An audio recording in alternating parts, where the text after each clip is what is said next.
आज दुनिया भर में विश्व पर्यावरण दिवस मनाया जा रहा है। पर्यावरण से जुड़ी वैश्विक समस्याओं से पूरा विश्व चिंतित है।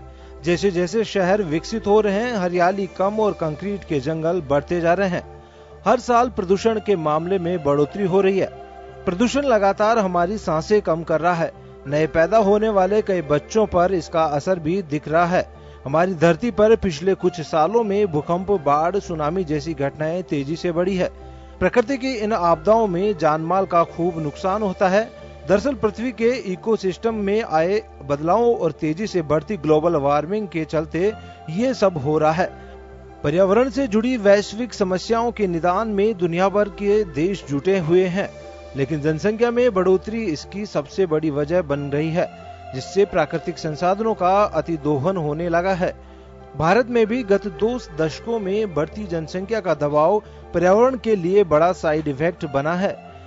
परिवहन के लिए वाहनों की संख्या में इजाफा, ऊपर से अवैध खनन ने भूकंप और बाढ़ जैसे हालातों को न्योता दिया है। और तो और दुनिया के 5 सबसे प्रदूषित शहरों में भारत के 7 शहर शामिल हैं। हम ऐसी पृथ्वी न छोड़ें जिसके कारण हमारी भावी पीढ़ियां सांस तक न ले पाएं। ये मानवता का प्रकृति के साथ संवाद, प्रकृति के साथ सहजीवन, ये सहज प्रकृति हो। किसी भी दिवस को मनाने की औपचारिकता को अब हमने अपने व्यवहार में सहजता से स्वीकार कर लिया है।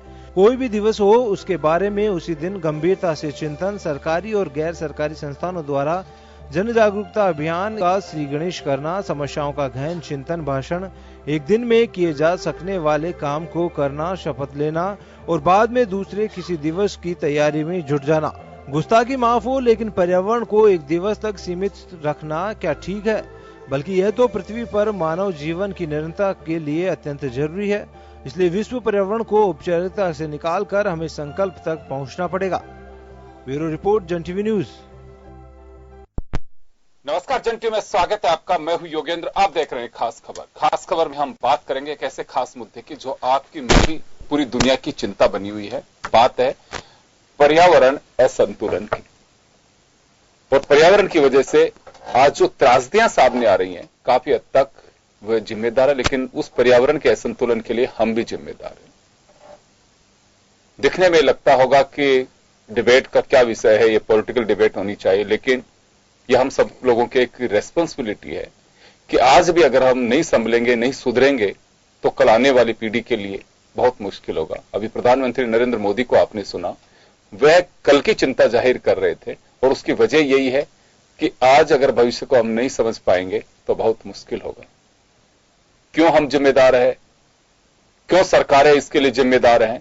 तमाम पहलुओं को छूने की कोशिश करेंगे और हम आप तक पहुंचाएंगे कि वास्तव में होना क्या चाहिए। महज रैलियां निकाल देने से या आज 2 पेड़ लगा देंगे या पानी बचाने के नारे लिख देंगे, उससे कुछ होने वाला नहीं है। हम बहुत आगे निकल चुके हैं। और एक कहूं तो इसमें कोई अतिशयोक्ति नहीं होगी। जैसे कैंसर के पेशेंट के लिए जब 3rd स्टेज पे चला जाता है बहुत मुश्किल होता है, लेकिन दवाई उसे बचा सकती है। आज राजस्थान में 1% पानी है दुनिया का। आप अंदाजा लगा सकते हो उस 1% पर हम कितने करोड़ लोग जिंदा हैं। अगर आज हम नहीं बचाएंगे तो बहुत मुश्किल होगा। ग्लेशियर पिघल रहे हैं, एल नीनो इफेक्ट है। आज कहा जाता है कि मानसून समय पे नहीं आ रहा, 1 महीने विलंब से चल रहा है। सर्दी कभी कम हो रही है, कभी मार्च तक पड़ रही है। तो ये वो सब चीजें हैं कि जो असंतुलन हो रहा है पर्यावरण का, उसकी वजह से सब इफेक्ट हो रहे हैं। हमारे साथ ओपी यादव साहब हैं, भाजपा नेता। रोहित गंगवार जी हमारे साथ पर्यावरण प्रेमी हैं। भंवर बिश्नोई जी हमारे साथ पर्यावरण प्रेमी हैं। आप सभी का स्वागत है। मैं भंवर जी आपके पास आना चाहूंगा। वर्षों से हम देख रहे हैं कि पर्यावरण दिवस पे रैली निकाली जा रही है, लिखे स्लोगन होते हैं कि पेड़ लगाएं, पानी बचाएं, पर्यावरण दिवस की शुभकामनाएं। मैंने शुभकामनाएं इस वजह से ही नहीं दी कि शुभकामनाएं किस ऐसे धरातल पे तो दी जाए जिसके लिए वास्तव में हम, मुझे लगता है कि शुभकामनाओं से ज्यादा जरूरी है कि हम ये चेष्टा पैदा कर सकें कि वास्तव में बहुत आगे बढ़ चुके और इसे रोकना चाहिए। आज दोहन हो रहा है। एक भूख और एक चाहत कि कैसे भी हो पैसा मेरी जेब में आना चाहिए, दुनिया जाए कहीं पे भी। जब हम प्रकृति का दोहन इस तरह से करेंगे, उसके संवर्धन करने की बजाय, अगर आज आप 4 पेड़ लगा रहे हैं लेकिन 10 पहाड़ों को उजाड़ रहे हैं, तो मुझे लगता है कोई बुद्धिमत्ता का काम नहीं कर रहे हैं। और यही हालात हैं। यहां ओपी यादव साहब की भूमिका इस मायने में रहेगी क्योंकि कांग्रेस ने इन दिनों में अपने पैनलिस्ट को भेजने से बंद कर रखा है, लेकिन जिम्मेदारी राजनीतिक दलों की भी हो इस मायने में कि लोकतंत्र में चुनी हुई पार्टियों की सरकार बनती है। इस बात से इनकार नहीं किया जा सकता कि उनकी कोई जिम्मेदारी नहीं है, बिल्कुल जिम्मेदारी है। ठोस कदम नहीं उठाए जाते हैं। राजनीतिक संरक्षण में जमकर के दोहन हो रहा है प्रकृति का, इससे इनकार नहीं किया जा सकता। आज राजस्थान में पहाड़ है, क्रैशर लगा करके आप उसे ग्रिट निकाल रहे हैं। दूसरी जगह में वनों को काटा जा रहा है। जब पकड़ा जाता है गैंग तो किसी न किसी पॉलिटिशियन का उस पर हाथ होता है या छोड़ दिए जाते हैं। बहुत सारे ऐसे वाक्य हैं, लेकिन हमें लगता है कि पार्टी लाइन से ऊपर उठ करके वास्तव में इस पर विचार करना चाहिए। प्रकोष्ठ सभी राजनीतिक दलों के बने हुए हैं, लेकिन अब वो कितने अमली जामा पहनाते हैं ये देखने वाली बात होगी। चलिए बाहुर जी, आपके पास आना चाहूंगा मैं, और मैं जानना चाहूंगा कि वास्तव में ये हालात है, आज हम जिस स्टेज पे पहुंच गए, क्या पहले रोके जा सकते थे? जरूर पहले रोके जा सकते थे। आज जिस तरह से प्रकृति के साथ छेड़छाड़ की जा रही है, जिस तरह से ये गर्मी बढ़ रही है, आंधी आ रही है, बरसात नहीं हो रही है, कहीं अतिवृष्टि हो रही है, कहीं नहीं हो रही है, ये सब अपनी वजह से हो रहा है। प्रकृति के साथ छेड़छाड़ की वजह से ही ये इस तरह का माहौल हो रहा है।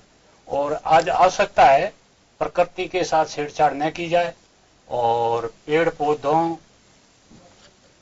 का संरक्षण हो, प्रकृति का संरक्षण हो, प्रकृति को सपोर्ट किया जाए, तभी संभव होगा। नहीं तो आने वाली पीढ़ी को अपन स्वस्थ वातावरण, शुद्ध वायु, शुद्ध जल उपलब्ध नहीं करा पाएंगे।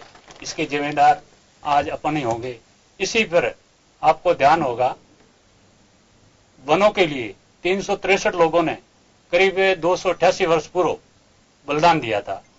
तो इन्होंने जो महापुरुषों की सोच थी, वो बहुत पहले की सोच, लंबी सोच के उन्होंने ये जो नियम बनाए हैं, सिर सांटे रूह करे तो भी सस्तो जान। तो ये एक इन्होंने महापुरुषों ने बातें आज करीब 500 वर्ष पूर्व गुरु जम्बेश्वर महाराज ने ये बताया था कि अगर आपने सिर के बदले अगर एक भी रोंक बचता है तो वो एक सस्ता सौदा है। तो मेरा आपसे और सभी इस माध्यम से, जन टीवी के माध्यम से सभी मानव मात्र से निवेदन है, और मैं आशा करता हूं कि इस आने वाली पीढ़ी को स्वस्थ वातावरण के लिए पेड़ पौधे बचाना बहुत जरूरी है। जल, पेड़, जो भी प्रकृति है, प्रकृति के साथ छेड़छाड़ न करें और इनका संरक्षण बहुत जरूरी है।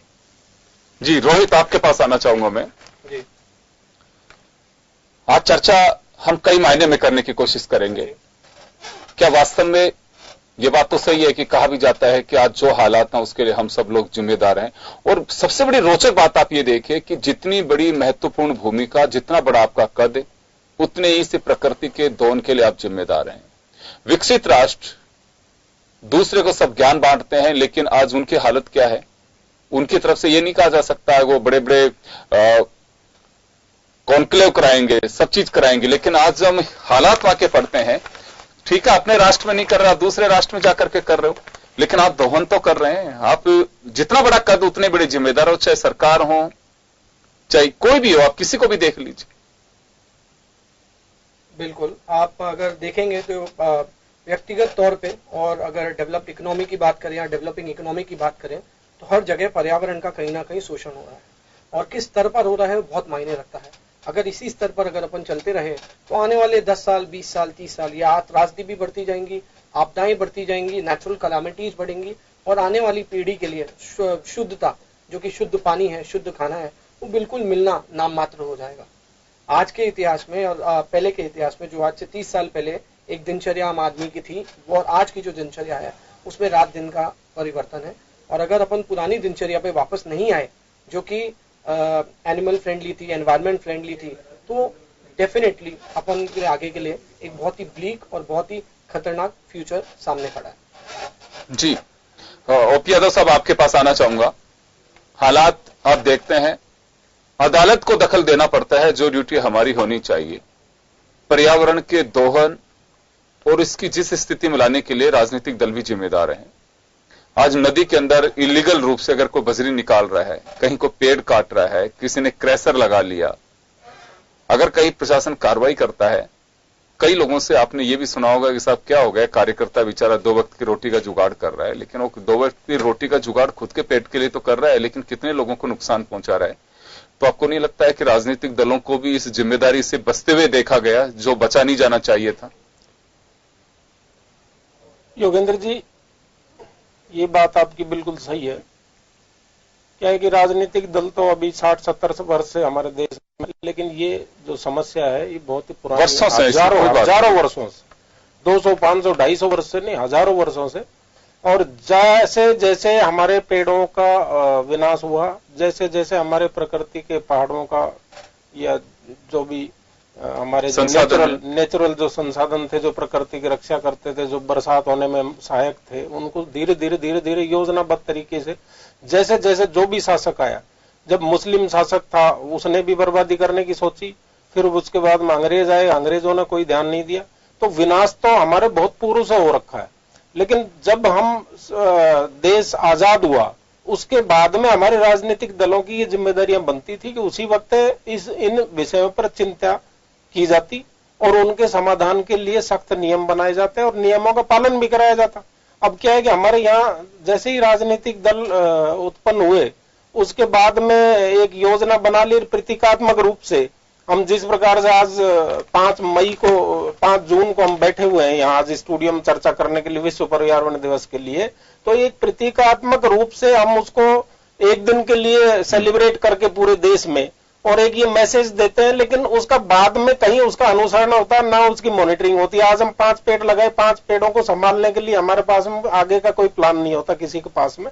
तो इन चीजों की चिंता हमारे सरकारी जो नुमाइंदे हैं, हमारे जो सरकारी दल है, चाहे वो भारतीय जनता पार्टी हो चाहे कांग्रेस हो, जब अपने शासन में रही है उन्होंने इस पे फोकस करना चाहिए था और उसको निरंतर उसकी मॉनिटरिंग होनी चाहिए थी।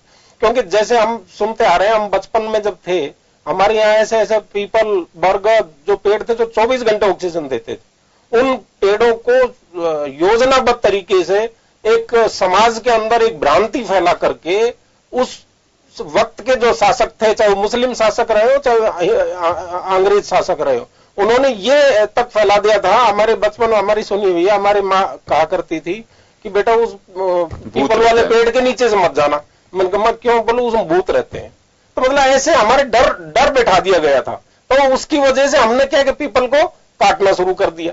जगह जगह धीरे धीरे ऐसे पर्यावरण का विनाश होता गया। और ऐसे ही हमने जब जो नेचुरल जो पहाड़ थे जिनके ऊपर हरियाली हुआ करती थी और उनकी वजह से जो हमारे क्लाइमेट जो तैयार होता था बरसात होने का, वो उन पहाड़ों को खुदाई करके और पत्थर के रूप में या ग्रिट के रूप में काम में लेने का काम हमारी चाहे आप दल कह लें चाहे आप पार्टी कह लें उन्होंने किया।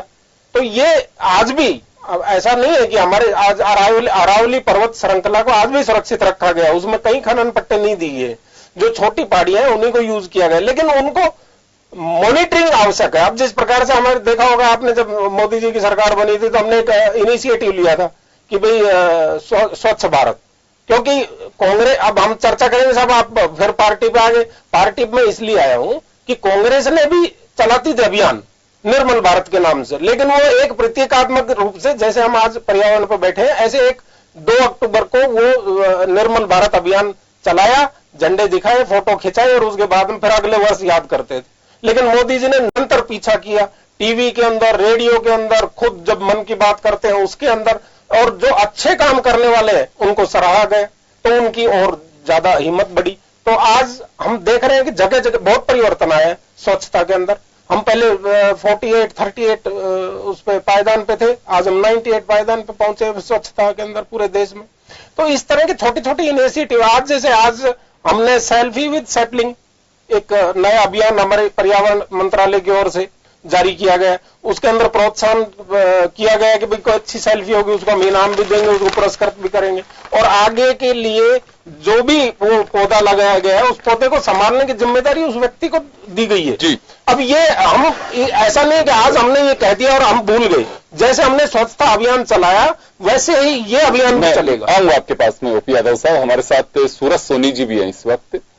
सूरज जी, आपकी तपिश काफी बढ़ती जा रही है। हाँ, मैं ये जानना चाहूंगा आपसे कि क्या वास्तव में इस हालात के लिए मानव प्रजाति जिम्मेदार नहीं है? ओपी यादव साहब ने ये बात कही, सही है कि हजारों वर्षों से इसका धोन होता जा रहा है, धीरे धीरे रोकने की कोशिश हमने की नहीं, संसाधन जो है उनसे जितना दोहन कर सकते थे इसका संवर्धन नहीं किया गया, इसका संरक्षण करते तो शायद हो सकता है ये हालात नहीं बनते।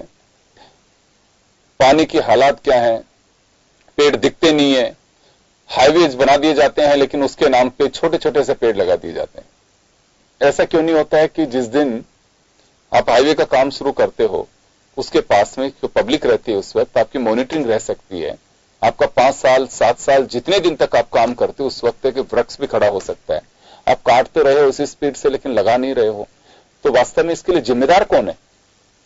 लेकिन निश्चित तौर पे योगेंद्र जी, आज की जो तारीख है वह तारीख पर्यावरण के बारे में चिंता करने की एक औपचारिक तारीख मात्र बन के रह गई है। और उसका सबसे बड़ा कारण ये है कि जब तक मनुष्य प्रजाति को विनाश का भय नहीं सताता तब तक हम चिंता नहीं करते। और उसका उदाहरण मैं आपको बताऊंगा कि आप देख लीजिए, हमारे जो बड़े पुराने जलाशय थे, नदी, तालाब, बांध थे, उन सब में हम लगातार दोहन की हमारी जो प्रवृत्ति है उसके चलते हुए हम अतिक्रमण करते जा रहे हैं। और बड़े बड़े जो बांधों की जमीन थी वहां पे आज कल कारखाने लगे हुए मिलेंगे, अवैध फैक्ट्रियां मिलेगी, अवैध कॉलोनियां बसी हुई मिलेगी, और उससे बढ़कर के वहां पे होटल्स तक जो है आज जितने भी जलाशयों की जमीनें थी उन पे बने हुए मिलते हैं। जब कोई अभियान चलता है, जब कोई आवाज उठती है, जब कोई खबर छपती है, जब कोई चीज मुद्दा बनती है, तो उस समय लगातार वह कार्रवाई भी होती है और लोगों की वहां पे सजगता भी बढ़ती है। लेकिन जैसे जैसे खबर पुरानी होती है उसके साथ साथ बात भी पुरानी हो जाती है और पुनः आकर के हम जो है पर्यावरण के विनाश की तरफ बढ़ते जा रहे हैं। आप देखिए आज हालात क्या है, आज धरती जल रही है, आसमान तप रहा है और ग्लेशियर लगातार पिघल रहे हैं। तो ये जो चीजें सारे विघटन है और संकेत नहीं है, ये स्टार्ट हो चुका है।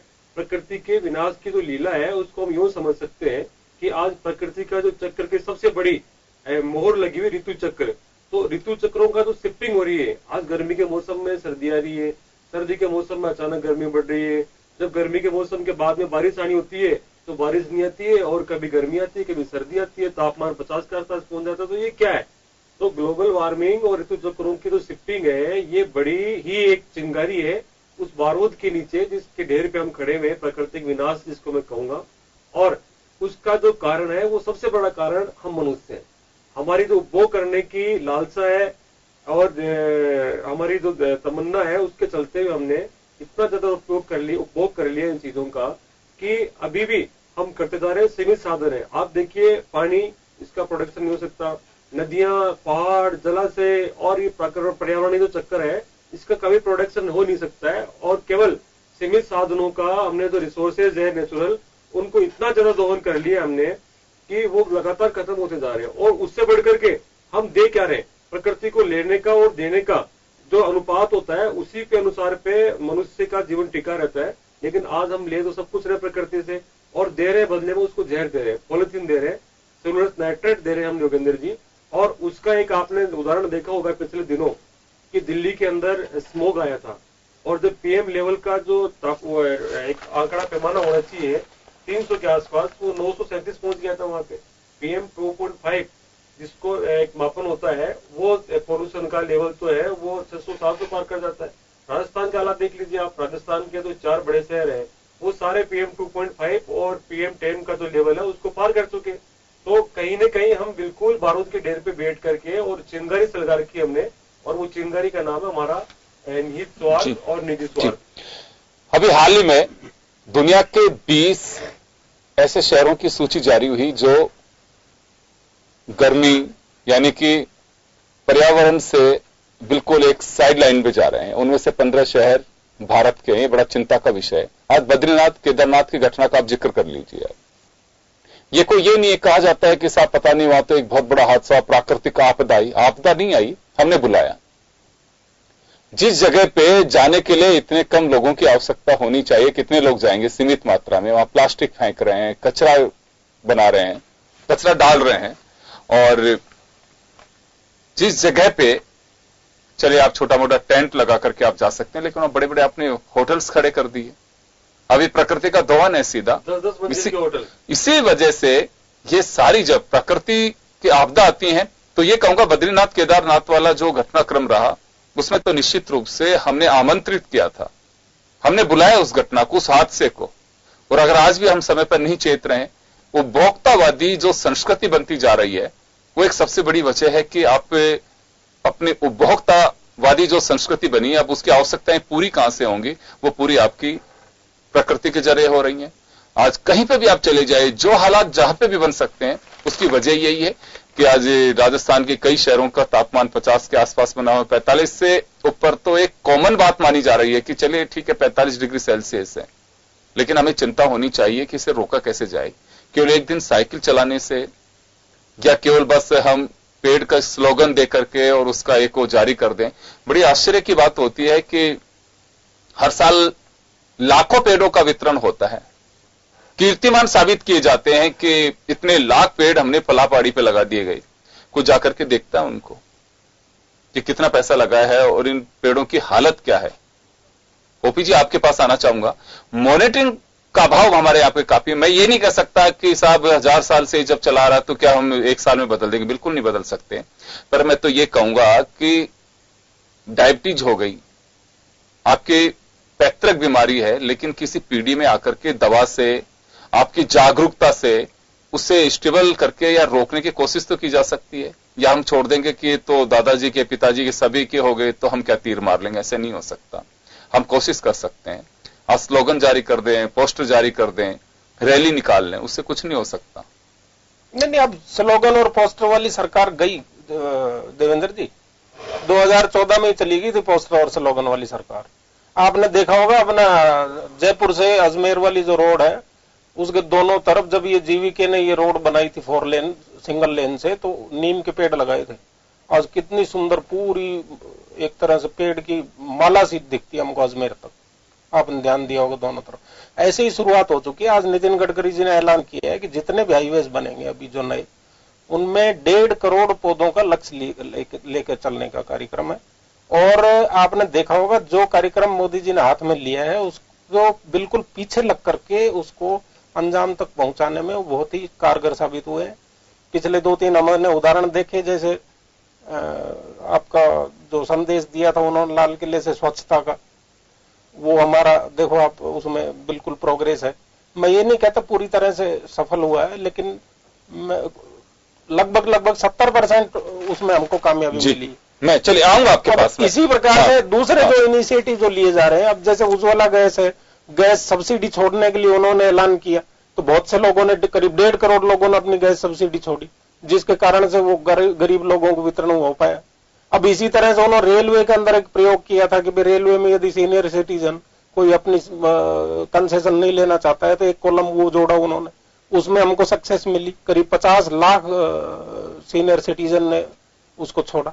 तो ये छोटे आऊंगा आपके पास। ये नहीं है कि ये समस्या का समाधान, मैं लौट रहा हूं, समस्या का समाधान है, लेकिन जो भी सरकार हो, जो भी शासन में हो, उसकी इच्छा शक्ति पर निर्भर करता है। संभव सब कुछ है जी। चलिए मैं एक बात जानना चाहूंगा, मैं भंवर विश्नोई साहब है हमारे साथ में। भंवर जी, मैं एक बात जानना चाहूंगा आपसे। ये बात सही है कि मैंने पहले सवाल खड़ा किया कि राजनीतिक दल भी इसके लिए कम जिम्मेदार नहीं है, सरकारें वही बनाते हैं, चुने जनप्रतिनिधि उनके आते हैं। कुछ इंडिपेंडेंट हो सकते हैं, लेकिन राजनीतिक शख्सियत तो है, जो सियासत में आ रहा है वो सियासी होता है। मैं आपसे जानना चाहूंगा कि मोदी साहब की तरह और लोग क्यों नहीं सोच पाए, या फिर अभी भी कुछ इसी दिशा में जा रहे हैं, या वास्तव में अब तक की अगर ये कमियां रही हैं तो इसे माफ क्यों किया जाना चाहिए? एक छोटे से ब्रेक के लिए रुकूंगा, ब्रेक के बाद वापस लौटूंगा। नहीं,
ब्रेक के बाद एक बार फिर आपका स्वागत है। आप देख रहे हैं खास खबर। बात कर रहे हैं पर्यावरण और उससे जुड़ी समस्याओं को लेकर के। पर्यावरण बचेगा, हमारा जीवन सुखद रहेगा। कई बीमारियों की जड़ है हादसों में जो इजाफा हो रहा है, खासकर प्राकृतिक घटनाओं में, उसकी वजह है कि पर्यावरण असंतुलन। चलिए, भंवर विश्नोई जी के पास में मैं था। जी विश्नोई साहब, आपसे जानना चाहूंगा मैं, अभी ओपी यादव साहब ने एक दावा किया कि हालात बदल रहे हैं। ये तो नहीं कह सकते कि स्थितियां बदल जाएंगी, लेकिन सरकार ने तय कर लिया है कि बड़े पेड़ लगेंगे, छोटे पेड़ नहीं लगेंगे, हाईवेज की हरियाली बरकरार रहेगी। तो कुछ तो यकीन करना चाहिए कि ठोस कदम उठा रही है सरकार। अभी सिर्फ कागजों में लग रहा है, मौके पे ऐसा कुछ नहीं दिख रहा है। और ये जो पेट्रोलियम पदार्थों से जैसे ग्रीन सेंस ले रहे हैं, इनसे भी मैं मतलब चाहता हूं यादव साहब से कि वो कितना यूज ले रहे हैं उसको ग्रीन सेंस में, जबकि जनता उसमें सभी दे रही है, अपनी भागीदारी निभा रही है, मगर सरकार इस तरह का कोई धरातल पे नहीं नजर आ रहा है। तो मैं चाहता हूं कि जिस तरह से ये आज अपने सामने समस्या है और इस समस्या को लेकर नहीं जाग रहे हैं, तो ये आने वाला समय बहुत खराब होगा। आपको ध्यान होगा करीब 350 वर्ष पूर्व, जबकि उस टाइम ऐसी कोई समस्या ही नहीं थी पर्यावरण संबंधी थी, उस टाइम इन महापुरुषों ने मनुष्य मात्र को आगाह कर दिया था, चेता दिया था कि आने वाले समय में अगर आप नहीं चेते तो ये स्वस्थ वातावरण नहीं रहेगा। इन्होंने पहले ही गुरु जम्बेश्वर महाराज ने करीब 550 वर्ष, जिया ने जुक्ति और मुआ ने मुक्ति, जीव दया पालनी रूख लीलो नहीं गावे। जीव दया पालनी, जिस तरह से जीवों का हत्या हो रही है, रूख लीला जो गा रहे हैं जगह जगह, तो ये इन्होंने पूर्व आज से करीब 550 वर्ष ये नियम बना दिए थे कि उनको पता था महापुरुषों के आने वाले समय में ऐसी भयानक स्थिति आ सकती है। तो मैं चाहता हूं इस तरह सरकारें सिर्फ कागजों में ही है, धरातल पे ऐसा कुछ नहीं लग रहा है। अभी आपने कहा अजमेर रोड हाईवे का, वहां जाके देखिए, अब इक्के दुक्के ही पेड़ नजर आएंगे। जितने संख्या में पेड़ लगाने थे वो मौके पे आज वहां नहीं है। और उसी तरह मैं आपसे निवेदन कर रहा हूं कि आम जनता एक पेड़, मतलब शास्त्रों में भी कहते हैं कि एक पेड़ और 100 पुत्र समान होते हैं। अगर आपने एक पेड़ की रक्षा की है तो उस पेड़ से पूरा वातावरण का जो प्रकृति का चक्र है उससे अच्छी बारिश होगी, अच्छा वायु मिलेगा, अच्छा जल मिलेगा। तो पेड़ बचाने बहुत जरूरी है। इन पेड़ों के लिए आज से करीब 288 वर्ष पूर्व अमृता देवी बिश्नोई के नेतृत्व में 363 लोगों ने बलिदान दिया था जोधपुर महाराजा के अभय सिंह के टाइम। तो मैं चाहता हूं कि वही क्रांति आज आनी चाहिए, मगर बिश्नोई समाज आज भी उसी नियम पे अड़ा हुआ है।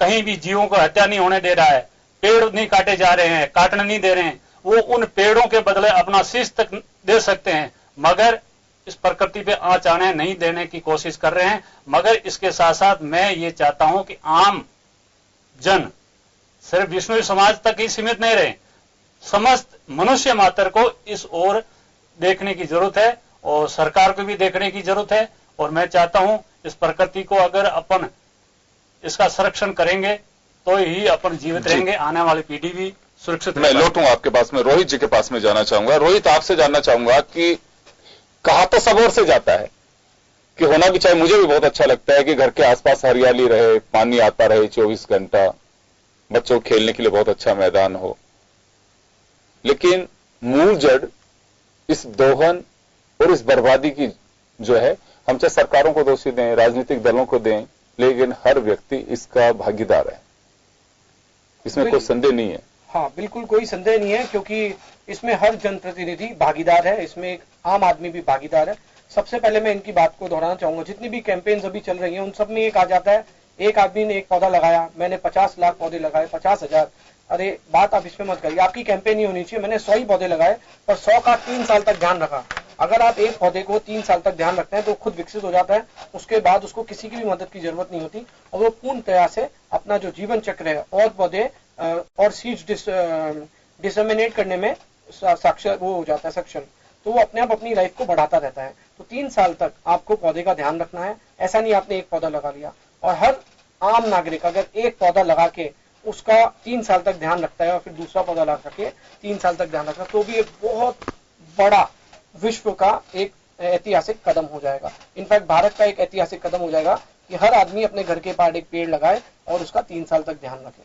ठीक है। सेकंड, दिनचर्या में बदलाव बहुत जरूरी है, क्योंकि एक आम आदमी, जैसे अभी इन्होंने कहा था कि एक अपनी पार्टी प्लास्टिक का बहुत अच्छा काम कर रही है। स्वच्छ भारत अभियान में मैं बिल्कुल कहूंगा कि बहुत अच्छा काम हुआ है। पूरे भारत के कहीं भी रेलवेज में आप जाएंगे पूरे स्वच्छ दिखते हैं। बट क्या आपकी पार्टी ने इस पे काम किया है कि एक आम आदमी दिन में कितना प्लास्टिक यूज करता था और उसमें कमी कैसे लाई जाए? क्योंकि प्लास्टिक की प्रॉब्लम ये नहीं है कि वो खत्म हो गई है, वो तो बढ़ती जाएगी क्योंकि पॉपुलेशन बढ़ रही है अपने देश की। क्या आपकी पार्टी इसमें काम कर रही है कि प्लास्टिक का एक आदमी का डेली कंजम्पशन कम हुआ है कि नहीं, और नहीं हुआ तो उसको पाबंद किया जाए, कानून लाया जाए कि इससे ज्यादा प्लास्टिक एक आदमी यूज नहीं कर सकता, तब इसका निचोड़ और इसका खात्मा होगा। वैसे ही प्लांटेशन का है, कहीं पे प्लांटेशन होती है हाईवेज, इसके नियम और कानून सख्त होने चाहिए और उस पे पूरा लाइक गवर्नमेंट का पूरा सपोर्ट होना चाहिए और उनका नियम का पालन भी होना चाहिए। अगर ये होगा तो प्लांटेशन सही तरीके से बढ़ पाएगी। सूरज जी, आपके पास आना चाहूंगा मैं एक बार। हम तो किसी को भी, लेकिन ये बात सही है कि देखना चाहिए। कई बार कहा जाता है कि एक उंगली आप सामने वाले की तरफ कर रहे हो, लेकिन 3 उंगली अपनी तरफ भी उठ रही है। बात सही है कि कहना बहुत सहज है कि फलानी सरकार के टाइम पे ये हुआ, उस सरकार की, लेकिन इससे बचा भी नहीं जा सकता। बजरी का दोहन किस कदर सुप्रीम कोर्ट, राज्यों के हाई कोर्ट दिशा निर्देश जारी करते हैं, ऑर्डर पास करते हैं, उसके बावजूद भी हालात क्या हो रही है। मैं छोटा सा एक उदाहरण देना चाहूंगा, रामगढ़ बांध जयपुर का, उसका क्या कोई ऐसी इच्छा शक्ति नहीं है कि रामगढ़ बांध का एनक्रोचमेंट, उसके बहाव क्षेत्र का खत्म नहीं किया जाए? कितनी बार रिपोर्ट्स आती हैं, पर्यावरण प्रेमी मीडिया के लोग कहते हैं कि साहब जो कुछ आ रहा है एकदम झूठा आ रहा है, वहां इतने एनिकट्स बना दिए गए, फार्म हाउस बना दिए गए। क्या ऐसी इच्छा शक्ति है हमारी कि लाखों लोगों की भावनाओं को दरकिनार करके चंद लोगों की वजह से हम बिल्कुल पूरे सिस्टम को हाईजैक होने देते हैं? योगेंद्र जी, आवश्यकता जो होती है आविष्कार की जननी होती है। आप रामगढ़ बांध की बात कर रहे हैं, तो मैं आपको याद दिलाना चाहूंगा कि 1899 का वो जो दौर था, जिसमें आपने सुना होगा कि 56 का काल पड़ा था, सन 56 का जो संवत 56 का काल था, 1899 में पड़ा था। और उस समय जयपुर के अंदर महाराजा माधव सिंह सेकंड थे, तो उन्होंने जब उस अकाल को देखा था उस दौर से पहले, और वो चल ही रहा था, तो उस समय न सिर्फ मनुष्य के जल की आवश्यकता पूर्ति हेतु बल्कि जंगलों के जानवर और जो पक्षी है, इन सबको और सिंचाई के साधनों को देखते हुए इंग्लैंड से स्वीडन एडवर्ड को बुलाया था, इंजीनियर को, और उनसे रामगढ़ बांध, कालक बांध और 28 छोटे छोटे जो बांध थे उनका उनसे काम स्टार्ट करवाया। तो उनका विजन था और विल पावर थी कि वो स्पीड से रोजाना उसका निरीक्षण खुद करते थे महाराजा। तो सरकारें इस स्तर पे काम करें कि जनता की आवश्यकता भी पूर्ति हो जाए और मॉनिटरिंग से काम हो, तो मैं समझता हूं कि निश्चित तौर पे जो काम स्टार्ट होता है वो पर्यावरण क्षेत्र में भी जाएगा और उसका विल पावर समाज में मैसेज जाएगा। और जब इस तरीके से जो काम हो रहा था उस समय, उससे पहले जो भाव सागर था, जो महाराजा मान सिंह के बेटे जगत सिंह छोटे भाई थे भाव सिंह, उन्होंने बनवाया था, तो उस समय वो सारा जो विजन रहा था, नहरें उस समय की बनी हुई सारी, तो ये सारी विजन केवल हमारे राजस्थान में आज से बहुत पहले दिखाई दी थी। और इजराइल जो राजस्थान के बिल्कुल समकक्ष है, राजस्थान का परिस्थितियां और भौगोलिक परिस्थितियां इजराइल की सेम बराबर होती है। तो जब वहां पे गोलान एक जगह वहां पे, तो गोलान और यरूशलेम को जोड़ा जा रहा था, तो वहां का दल अध्ययन करने के लिए जयपुर के जो प्राचीन इतिहास है उसको खंगाल रहा था और स्वीडन एडवर्ड का इतिहास ढूंढ करके उसमें से कुछ उन्होंने निकाला। तो हम नहीं ले सकते क्या, जब इजराइल के लोग आकर के हमारे जो इंजीनियर थे उनसे शिक्षा लेकर के गोलान में नहर को ला सकते हैं और वहां पे ऐसे हैबिटेट बढ़ा सकते हैं जिसमें पक्षी भी रह सकते हैं और पेड़ भी लग सकते हैं, तो हमारे अंदर जो खुद यहाँ पे हमने समायोजित कर रखा है उस इतिहास को, तो उससे हमको लेने की आवश्यकता है। दूसरा, सरकारों का जो अभियान चलते हैं उसमें निश्चित तौर पे आम आदमी की भागीदारी सुनिश्चित करनी चाहिए। सरकारी जो कैंपेन चलते हैं, सबसे बड़ी विडंबना ये होती है कि फाइलों में चलते हैं, जब चलेंगे तो एक फैशन के रूप में लेंगे, ऐसे लोगों को ले आएंगे जिनका पर्यावरण से कोई लेना देना नहीं है, केवल इनाम अवार्ड और सम्मान लेने की जो दौड़ में रहते हैं, ऐसे लोगों को लाके खड़ा किया जाता है। धरातल का जो गांव का आदमी है, जो रूट लेवल पे काम कर रहा है, जो जंगल को बचा रहा है, ऐसे लोगों को ला करके ऐसे अभियानों से जोड़ेंगे तो व्यवहारिकता में वो काम आएंगे और प्रैक्टिकली धरातल पे रह करके वो काम भी हो पाएगा। आप देख लीजिए, आज जंगल को कौन बचा रहा है? देश की आजादी के समय लगभग 48,000 वर्ग किलोमीटर सघन वन राजस्थान में था, तो 2011 में जब आकलन किया गया तो घट करके लगभग 25,000 वर्ग किलोमीटर रह गया। तो सघन वन सिमटे हैं, उसका सबसे बड़ा कारण है कि जंगलों के अंदर, जंगलों को जो बचाने वाले जानवर थे, टाइगर है, लिपर्ड है, ये पैंथर है, इन सब का जंगलों में भय था। उसके भय से जंगलों के अंदर लकड़ियां नहीं कटती थी, सगरवन नहीं कटते थे। लेकिन आज वो कुछ जानवर खतरे में पड़े हुए, आदमी जरा से स्वार्थ के लिए शिकारियों के हवाले उनको कर देता है। तो कहीं न कहीं मानवीय पक्ष के अंदर भी पर्यावरण के प्रति जो सहानुभूति थी उसका अभाव आया है। बिल्कुल, इसमें कोई डाउट नहीं है सूरज जी। ये तो हम लगातार बात कह रहे हैं कि जब तक इंसान अपनी नियत नहीं सुधारेगा और पैसे का मोह, नियम कायदे दरकिनार करके आए दिन कभी डंपर, कभी जेसीबी, कभी ग्रिड प्लांट्स क्यों पकड़े जा रहे हैं कि इलीगल है, गजब चल रहा है, क्रेशर चल रहा है, कोई पता ही नहीं है। साधु संत कामा की तरफ बंसी पहाड़पुर बंसीपुर के पहाड़ जो है, हाँ, वुड के लिए साधु संत दिल्ली तक जाकर के आ गए, दिल्ली तक जाकर के बचाने के लिए अभियान चलाया उन्होंने, कुछ नहीं हुआ। वसुंधरा जी से लेकर के, और मैं ओपी यादव साहब आपको कहना चाहूंगा, मैं खुद इस बात को देखा हुआ है मैंने, साधु संत बहुत ही मजबूती के साथ उस गिरोह से लड़ रहे हैं, लेकिन उस गिरोह के आगे सरकारें नतमस्तक हैं, घुटने टेकी हुई हैं, चाहे वो गवर्नमेंट ऑफ इंडिया हो, चाहे स्टेट गवर्नमेंट आपकी जो जा चुकी है वो हो। हालात ऐसे रहे कि वो कहां नहीं गए वो लोग, उनका कोई हित नहीं है, सिर्फ ये है कि ये अगर चला जाएगा पहाड़ तो होगा क्या इससे, लेकिन उसके बावजूद कोई देखने वाला नहीं है। प्रशासन जो रिपोर्ट देता है उस पर यकीन कर लिया जाता है। वहां के जनप्रतिनिधि हैं, कुछ लोग कहते हैं, कुछ लोग खामोश है, साहब अभी तो वर्षों से चला रहा है, कौन रोकेगा इसको? ऐसा नहीं है। ये मुझे लगता है कि जो हमारी भूख है, भूख खाने के साथ साथ एक पैसे की जो भूख बढ़ती जा रही है, मुझे लगता है रोकना चाहिए इसको। और बनास नदी है, आपको बहुत अच्छे से मालूम है कि बजरी का दोहन किस तरह से इलीगल तरीके से हुआ, और हमारे कुछ नियम कायदे भी इस तरह के बना दिए कि बड़ी अजीबोगरीब स्थिति है। चंबल के अंदर, चंबल के उस किनारे पे मध्य प्रदेश से इधर राजस्थान है, बड़ी विडंबना है ये। आप लोग कभी देख ना जाकर के, धौलपुर हो चाहे करौली हो, उस तरफ आप बजरी निकाल पा रहे हैं, इधर नहीं निकाल पा रहे हैं। कहा जाता है कि घड़ियालों के संरक्षण के लिए जरूरी है कि दोहरी नीतियां, बहुत सारी ऐसी चीजें हैं जिनको वास्तव में सरकारों को दुरुस्त करना चाहिए। मैं एक बंसीपुर के पहाड़ का तो ओपी यादव साहब एक उदाहरण दिया है मैंने आपको, ऐसे कई जगह पे हैं। आज चलिए क्रेशर आपको जयपुर से दिल्ली हाईवे पर सापरा से पहले आपको क्रेशर मिलेंगे, उसकी जो धुंध या उसकी धूल जो है, आप उसको देखिए, हालात आप पब्लिक वहां से निकल नहीं सकती, किस तरह की स्थिति है। ये भी दुष्प्रभाव है इन सब चीजों के, इनका असर नहीं होता है। आज कहा ही जाता है कि सिरोसिस, जो एक सिरोसिस या कौन सी बीमारी है जिसकी वजह से लंग्स हमारे बिल्कुल ऐसे हो जाते हैं कि सिलिकोसिस, माफ करिएगा, उसकी वजह से कितने परिवार बर्बाद हो रहे हैं। लेकिन ठीक है साहब, रोजी रोटी है उनकी, लेकिन कहीं कुछ चीजें ऐसी भी होनी चाहिए विकास के साथ साथ हम पर्यावरण का पूरा ख्याल रख सकें।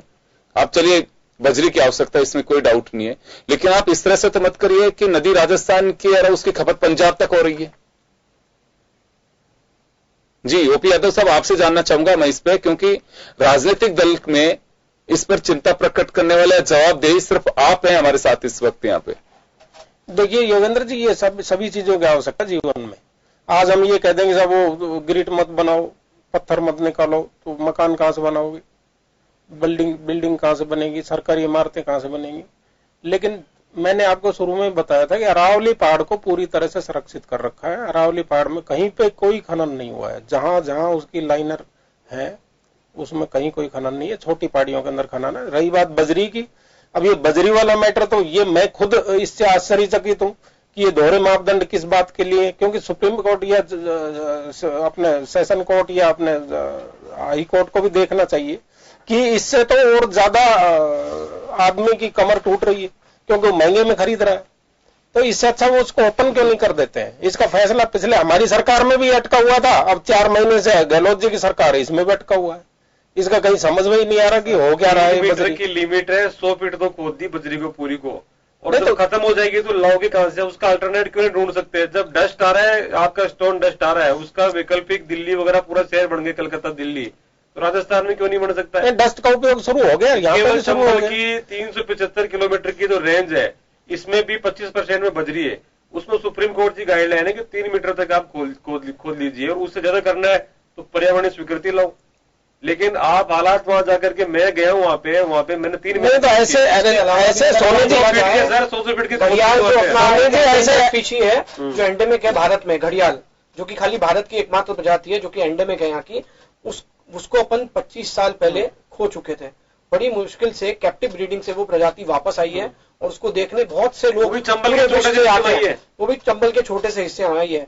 और ऐसी अगर घटनाएं होती रही तो दूर नहीं है कि वो घड़ियाल वापस विलुप्ति के कगार नहीं। चंबल से तो बजरी निकलती नहीं है, वहां से आती है, बनास के अंदर आती है। बनास का जो एरिया है उसकी बात नहीं, चंबल से भी मध्य प्रदेश के पार्ट में बजरी का दौर हो रहा है। मध्य प्रदेश से बजरी निकल रही है, राजस्थान में नहीं निकल पा रही है, रोका जा रहा है। लेकिन दोनों तरफ से रोका जाना चाहिए भाई। घड़ियाल नदी के उस तरफ भी जा सकते हैं, इस तरफ भी आ सकते हैं। ये विषय बिल्कुल वास्तव में चिंतनीय है, क्योंकि इससे कोई रुकावट थोड़ी ना लगी है। बजरी तो आ ही रही है, बजरी तो आ ही रही है ना, बजरी कहां रोक पाए आप। बल्कि उसकी ब्लैकमेलिंग और हो रही है। आज 1000 रुपए की चीज 10,000 रुपए में बिक रही है, तो आम आदमी की तो नुकसान ही है ना उसमें। इसको सरकार को भी इनिशिएटिव लेना चाहिए, कोर्ट को भी इसमें संज्ञान लेना चाहिए। मैं बंसीपुर के पहाड़ पे भी आपसे एक बार जानना चाहूंगा कि वहां की स्थिति देखिए आप। मैं खुद जाकर के आया हूं, वहां की स्थिति देख करके आप खुद सोचेंगे कि ऐसा संभव कैसे, ऐसा कैसे हो सकता है आप। लेकिन वहां वास्तव में जाकर के आप देखेंगे तो बड़े अचंभे की स्थिति है। क्या हालत हो गई उस पहाड़ की। एक बंसीपुर पहाड़ से तो अपने इमारती पत्थर बनता है, निकलता है, उससे मूर्तियां बन रही है, वो भी उपयोगी है। उससे विदेशों तक नाम जो हो रहा है देश का, तो वो इमारती पत्थर है, वो निकलना भी जरूरी है। आज जैसे हम कोटा स्टोन है, कोटा स्टोन धरती में से निकल रहे, लेकिन हम निकाल रहे हैं उसको। आज हम उसके ऊपर अगर निकाला जाना चाहिए, इसमें मैं ये नहीं कह रहा हूं, एक लिमिट होता है सर, एक लिमिट तय होनी चाहिए। आदमी को यादव साहब, एक लिमिट तय होनी चाहिए कि आपकी माइनिंग में ठीक है, पत्थर है, सोना है, आप 10 फीट, 11 फीट, 50 फीट, एक लिमिट तो तय होगी। आप बिल्कुल कितने नीचे चले गए, यही साधु का आरोप है। लिमिट भाई, आप पहाड़ को आपने ऊपर से खत्म कर दिया, नीचे तक भी आप लेकर के जा रहे हैं, उसकी जड़ों को भी खोखला कर रहे हो और खत्म कर रहे हो, तो ये ऐसा मत करिए। लिमिट का दायरा तय किया हुआ है, लेकिन उसका अनुसरण नहीं होता। ये उस पर मॉनिटरिंग क्या हो सकता है, उस पर सख्त होने का जरूरत है। लेकिन मैंने आपको बताया ना कि ये सरकार की इच्छा शक्ति पर डिपेंड करता है। जो वर्तमान सरकार प्रदेश में या देश में, उसकी इच्छा शक्ति पर डिपेंड करता है। जो चाहे तो इनमें सब में कर। अभी जैसे हमने रामगढ़ बांध का एनक्रोचमेंट कर लिया, एनक्रोचमेंट में किसी न किसी IAS अफसर ने ले रखा है, या किसी नेता ने ले रखा है, या किसी IPS ने ले रखा है, और ये जाना चाहिए। और ये जिस दिन अभियान चलेगा ना, जिस तरह से जयपुर में हम कभी कल्पना नहीं कर सकते कि बरामदे खाली हो जाएंगे, लेकिन हो गए थे ना। ऐसे ही कभी ना कभी अभियान चलेगा 15 साल से, क्योंकि वो इलीगल है, टोटली इलीगल है। चाहे वो कोई कागज लेके बैठे हो, वो निश्चित रूप से साफ होंगे। कभी ना कभी समय आएगा जब कोई सरकार यदि इस तरह की मजबूत आ गई, उड़ा देगी उनको सब। खैर चलिए, लेकिन हमें भरोसा है कि सरकार पता नहीं कर पाएगी, नहीं कर पाएगी, लेकिन प्रकृति को अभी भी कोई चुनौती नहीं दे सकता। बद्रीनाथ, केदारनाथ में कभी सोचा भी नहीं होगा किसी ने कि यह अतिक्रमण कभी इस तरह का हो जा सकता है। कभी इस तरह का कोई बड़ी बात नहीं है कि रास्ता जल अपना खुद भी बना लेता है। पता नहीं लगेगा कि कल यहाँ फार्म हाउस था, आज कहां तब्दील हो गया। तो ये कोई बड़ी बात नहीं है जब प्रकृति कैसी है। लेकिन एक इंसान है, आप हम सब जिन लोगों के फार्म हाउस है, ये सोचा जाना चाहिए कि ऐसी जनहानि से बचा जा सकता है। समय रहते ध्यान दिया जाना चाहिए। उन संसाधनों को भी बचा सकते हैं और जीवन को भी हम बचा सकते हैं। ये बड़ी एक चिंता का विषय होना चाहिए। आज हम चर्चा कर रहे हैं, और इसमें मैं ये नहीं कहता कि केवल 5 जून को ही हम चर्चा करते हैं। दुनिया के अखबार रंगे होते हैं, पर्यावरण प्रेमी उसके लिए संघर्ष करते देखे जाते हैं कि वास्तव में समय के साथ में आप जिए। उनका क्या होगा, वो भी अपने परिवार का गुजारा वैसे ही कर सकते हैं जैसे दुनिया करती आ रही है।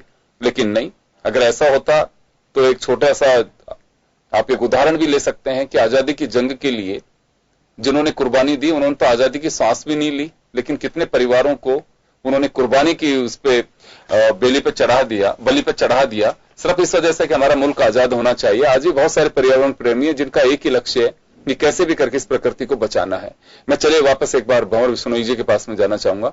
विश्नोई साहब, कुछ ऐसी चीजें हैं कि चलिए जो हुआ तो हुआ, वो तो एक बात अलग है, लेकिन अब कम से कम हम इस ओर ध्यान दे सकें कि अब जो कुछ उसे तो हम बचाएं। कुछ ऐसे लग रहे हैं कि 2 कदम उस ओर बढ़े जा रहे हैं। अभी बढ़ना चाहिए। अभी हमारे भाई साहब ने कहा था कि इस अभियान में सबसे जरूरी है उस विषय को ज्ञाता होना चाहिए, उस विषय के प्रति उसका जुड़ाव होना चाहिए, तभी इस तरह का कर पाएंगे।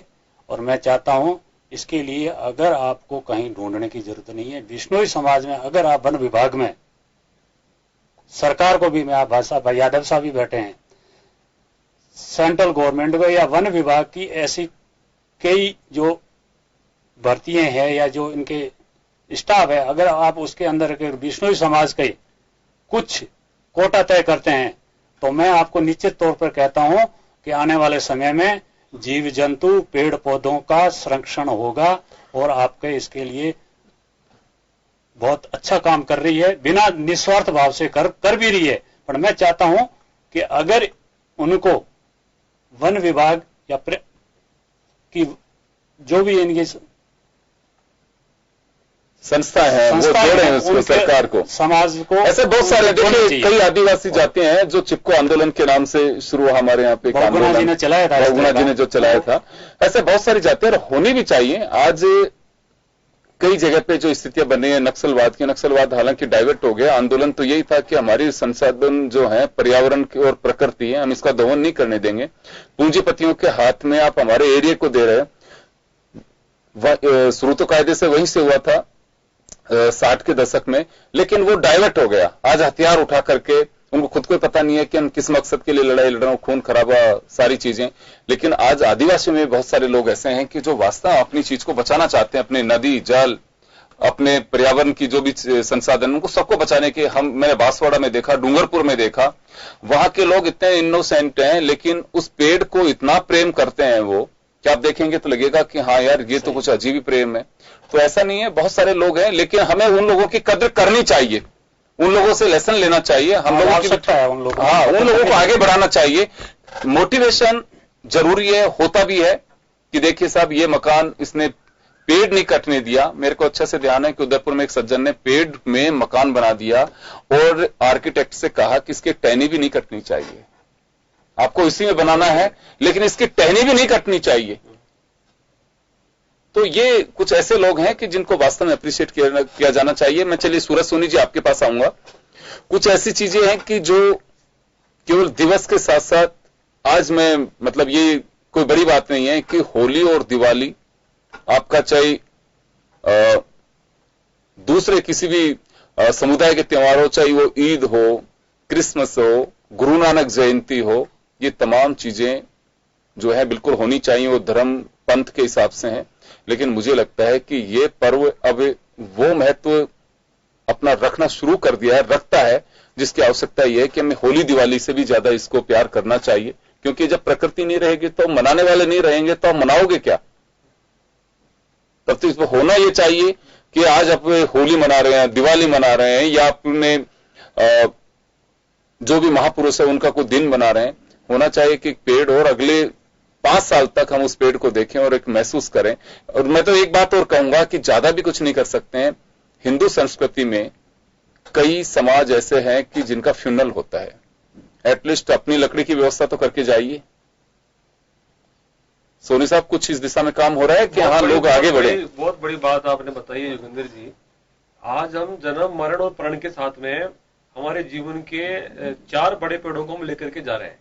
तो कम से कम मनुष्य जीवन के अंदर हम 4 पेड़ तो लगा ही सकते हैं। और आपको याद होगा कि मन की बात जो मोदी जी की आती थी, उसके 3 सीरियल में उन्होंने लगातार 3 बार वर्णन किया था और उन्होंने स्पष्ट तौर पे कहा था कि धरती माता का जो कर्ज है वो हम पे ये प्रकृति के रूप में हम चुका सकते हैं। हम अगर जीवों को बचाते हैं, जीवदया का काम करते हैं, तो हम उसका कर्ज चुकाते हैं। अगर हम प्रकृति की संरक्षण दिशा में काम कर रहे हैं, पेड़ लगा रहे हैं, तो हम उस कर्ज को चुकाने दिशा में एक कदम आगे बढ़ा रहे हैं। अगर हम मनुष्य जीवन में आए हैं और हरा भरा करके नदी नालों पे एनक्रोचमेंट को रोकने का काम करें, नहीं रोके तो कम से कम एनक्रोचमेंट करे तो नहीं ने। आप रामगढ़ बांध की और ये सब बातें बता रहे हैं अभी, तो वहां पे आप देखिए योगेंद्र जी, मैंने वहां बहुत काम किया, आंदोलन भी मैंने वहां पे चलाया है और हाईकोर्ट में हमने याचिका भी दायर कर रखी है उस पर। वहां पे 252 तो ऐसे एनिकेट बना रखे हैं लोगों ने जिनका काम पानी के प्रपात को रोकना नहीं है, उस पानी को रोक करके उस जमीन पे कब्जा करना है और वहां पे कॉलोनियां डेवलप करनी है। एक नेक्सस बना हुआ है अधिकारियों का, नेताओं का, राजनेताओं का और पैसे वाले जो माफियाज हैं इन सब का। और मन की बात में आपने सुना होगा तो एक चीज ये भी निकल के आई थी कि आज हमने हमारे स्वार्थ के चलते हुए इस धरती माता को और प्रकृति को प्रॉपर्टी में कन्वर्ट कर दिया है। और जब इसकी मैं माफी चाहूंगा सूरज जी, समय कम है लेकिन चिंता बहुत ही जरूरत की है और सभी ने हमारा सहयोग किया है। और हम अपील भी करेंगे, दर्शकों से गुजारिश भी करेंगे कि प्रकृति हम सबका संसाधन है और हमारी ड्यूटी भी है कि सब हम इसका संवर्धन करें। केवल सरकार के भरोसे नहीं, सरकार भी हम लोगों में से ही चुनी हुई है, हम जैसे ही लोग सरकार में बैठते हैं। अगर कुछ ऐसी चीजें होती हैं कि खुद बदलेंगे तो जमाना भी बदल सकता है, और अगर हम बदलना शुरू करेंगे तो निश्चित रूप से सरकार भी उसमें मॉनिटरिंग करेंगे। सरकार की अपनी एक लिमिटेशंस होती हैं, लेकिन इसके मुझे नहीं लगता है कि सरकारों को आवश्यकता, अगर आप बाध्य होंगे कि आज हमारे यहां से हाईवे बन रहा है, ढानी है, गांव है, कि भाई साहब पहले आप पेड़ लगाइए यहां पे, उसके बाद हम इस पेड़ को काटने देंगे, तो इतनी अवेयरनेस तो लोगों में है कि आपके ऊपर अब वो कुल्हाड़ी नहीं चल सकती कि पेड़ के साथ साथ आपको भी काट दिया जाएगा। मुझे लगता है कि वो अवेयरनेस आनी चाहिए अब, और अब जरूरत भी है, समय की मांग भी है। अगर नहीं करेंगे तो कल आप पछताएंगे। चलिए, बहुत बहुत शुक्रिया आप सभी का। खास खबर में आज इतना ही। दीजिए इजाजत, नमस्कार।